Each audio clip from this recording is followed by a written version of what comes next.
हुकूमत ने एक नया प्लान जारी किया है, एक ऑनलाइन ऐप डेवलप की है। गवर्नमेंट ऑफ पाकिस्तान की इस लॉन्च शुदा ऐप ने 49 लाख वो लोग ढूंढ लिए हैं जो कि टैक्स पे करने की सकत रखते हैं। बड़े सरमायादार और दौलतमंद लोग जो हैं वो टैक्स पे करते नहीं हैं, जिसका हर्जाना गरीब आवाम को पे करना पड़ता है बिलों की सूरत में, और हर चीज़ की उस मद में जो वो ख़रीदते हैं उसके ऊपर टैक्सेस लगे होते हैं। डिजिटल निज़ाम लाया जा रहा है पाकिस्तान के अंदर, जिसमें यह कि पाकिस्तान से कोई सामान अगर बाहर जा रहा है या बाहर से कोई सामान पाकिस्तान में आ रहा है तो उस सब का रिकॉर्ड रखा जाएगा। बिस्मिल्लाहिर्रहमानिर्रहीम, अस्सलामु अलैकुम। दी न्यूज़ बज़ में आप सबका खुश आमदीद और मैं हूं अली हसन। नाजरीन, गुज़श्ता टैक्स रिफ़ंड में 800 अरब का फ्रॉड पकड़ा गया। मतलब बात यह है कि जो गरीब टैक्स पे कर रहे हैं वो कहीं भी नहीं जा रहा, वो इनकी जेबों के अंदर जा रहा है। इस चीज़ को मद्देनज़र रखते हुए हुकूमत ने एक नया प्लान जारी किया है, एक ऑनलाइन ऐप डेवलप किया जिसका नाम ताजिर दोस्त ऐप रखा है। उस ऐप ने करना क्या है? उस ऐप ने ये करना है कि पूरे पाकिस्तान के अंदर उन लोगों को उसने ढूंढना है जो टैक्स पे करने की सकत रखते हैं। अब तक की रिपोर्ट के मुताबिक गवर्नमेंट ऑफ पाकिस्तान की इस लॉन्च शुदा ऐप ने 49 लाख वो लोग ढूंढ लिए हैं जो कि टैक्स पे करने की सकत रखते हैं। इस चीज़ की ब्रीफिंग वज़ीर-ए-आज़म शहबाज शरीफ साहब को दी जाती है, तो उस पर उन्होंने ये बात की कि इस ऐप को लॉन्च करने से ये बेनिफिट होगा कि वो लोग जो टैक्स नहीं पे करते,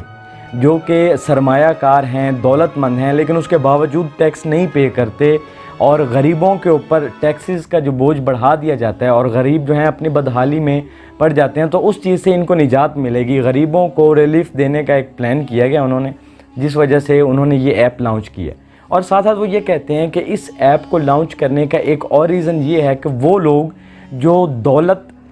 छुपा के बैठे हुए हैं, मींस के वो सरमायादार लोग, वो जागीरदार लोग जिनके पास दौलत तो है लेकिन वो अपनी दौलत के ऊपर सांप बनकर बैठे हैं, जिसके अंदर से कोई टैक्स पे नहीं करते, जिस वजह से गवर्नमेंट टैक्सेस बढ़ाती है लेकिन वो उन तक नहीं पहुंचते। क्यों? क्योंकि उन्होंने तो अपनी दौलत शो ही नहीं करवाई होती। और सबसे ज़्यादा जो ये बोझ है पड़ा वो गरीब आवाम पे पड़ सकता है, जिसकी बड़ी मिसाल आप रिसेंटली जो बिल आए हैं उसमें आप देख सकते हैं, या प्रेजेंट टाइम के अंदर जो चीज़ों के हालात हैं, महंगाई की एक रेशो चल रही है, उसमें आपको सब नज़र आ सकता है कि महंगाई की शिद्दत कितनी बढ़ चुकी है। उसका रीज़न क्या है? रीज़न ये है कि बड़े सरमायादार और दौलतमंद लोग जो हैं वो टैक्स पे करते नहीं हैं, जिसका हर्जाना गरीब आवाम को पे करना पड़ता है बिलों की सूरत में, और हर चीज़ की उस मद में जो वो ख़रीदते हैं उसके ऊपर टैक्सेस लगे होते हैं। उनको टैक्स पे करने के बाद उनको ये हर्जाना पे करना पड़ता है। लेकिन अगर कोई बच जाता है तो वो ये सरमायादार और दौलतमंद लोग हैं जिन्होंने अपनी संपत्ति शो ही नहीं की होती, जो कि ब्लैक मनी को किसी न किसी और तरीके से वाइट मनी करने के चक्कर में फिर होते हैं और अपनी ही दौलत के ऊपर सांप बन के बैठे होते हैं। लेकिन शायद इनको ये नहीं पता कि उनका ये किया हुआ जो काम है वो किसी गरीब के लिए एक जान का वबाल बन सकता है। अगर इस सब के ऊपर काबू पा लिया जाए तो इसमें जो सबसे ज़्यादा अच्छी चीज़ सामने आएगी, जो इसका अच्छा रिज़ल्ट आएगा, वो ये आएगा कि हर दूसरे मोड़ पर, हर दूसरे मोहल्ले में, हर दूसरे शहर के अंदर ये जो ख़ुदकशियाँ होती हैं, जी उसने अपने बच्चों समेत ख़ुद को आग लगा दी, उसने अपने बच्चों समेत दरिया के अंदर छलांग लगा दी महंगाई की वजह से, वो कहता है मेरा बिल पे नहीं कर सकता। बड़ी एक मोटी मिसाल देता हूँ, सोशल मीडिया के ऊपर रिसेंटली एक वीडियो वायरल हुई थी फैसलाबाद के एक रिक्शा ड्राइवर की। वो क्या करता है, उसका बिल इतना ज़्यादा आ जाता है और महंगाई में वो इतना बदहाल हो चुका था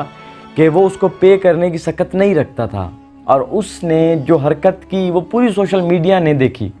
पूरी दुनिया ने देखी। उसने जो हरकत की वो ये की कि अपने जिस्म पर कोई भी कपड़ा नहीं रहने दिया और हुकूमत को ये बताया कि भाई मेरे पास ये रह गया, इसको बेच के अगर तुम कुछ कर सकते हो तो ले लो मुझसे, क्योंकि मेरे पास इतनी सकत नहीं है कि जितने टैक्सेस तुम लोगों ने लगा के बिलों के ऊपर हमारे खाते में डाले हम नहीं पे कर सकते। खैर, उस सब को कंट्रोल करने के लिए ये ताजर दोस्त ऐप जो हुकूमत पाकिस्तान की तरफ से एक अच्छा अमल है, इसके लिए खैर मकदम करते हैं और उम्मीद करते हैं कि आने वाले वक्त में महंगाई के ऊपर कंट्रोल किया जा सकता है। और उम्मीद करते हैं कि ये जो रिसेंटली टैक्स रिफ़ंड में 800 अरब का फ्रॉड किया जा चुका है, जो कि एक मैनुअली सिस्टम के तहत उन्होंने ये सिस्टम चलाया हुआ था, ہاں ایک اور چیز بتاتے چلیں کہ اس نظام کو کراچی کی تمام جو چاروں بندرگاہیں ہیں ان کے اوپر نافذ کیا جائے گا اور ہوائی اڈوں میں نافذ کیا جائے گا۔ اس کا ریزن یہ ہے کہ جو بھی سامان آتا اور جاتا ہے اس کی ایک ڈیجیٹل مارکیٹ کے تحت نا اس کو ریکارڈ رکھا جائے گا، ٹھیک ہے، تاکہ وہ جو مینولی سسٹمز ہیں نا ان کو ختم کر کے ایک ڈیجیٹل نظام لایا جا رہا ہے پاکستان کے اندر، جس میں یہ ہے کہ پاکستان سے کوئی سامان اگر باہر جا رہا ہے یا باہر سے کوئی سامان پاکستان میں آ رہا ہے تو اس سب کا ریکارڈ رکھا جائے گا۔ اس کا ریزن یہ ہے کہ وہ سرمایہ کار لوگ پکڑے جا سکتے ہیں جو کہ اچھے بزنس تو کر رہے ہیں لیکن اپنی جو ایک دولت ہے، جو بیسیکلی ان کی ایکچوئل نیٹ ورتھ ہے، اس کو شو نہیں کرتے، اس کو چھپا کے رکھتے ہیں۔ اس کے ذریعے سے وہ بھی منظر عام پر آ جائیں گے اور ان کو بھی ٹیکس پے کرنا پڑے گا۔ ہم حاضر ہوں گے ہماری اگلی ویڈیو میں، تب تک کے لیے اللہ حافظ۔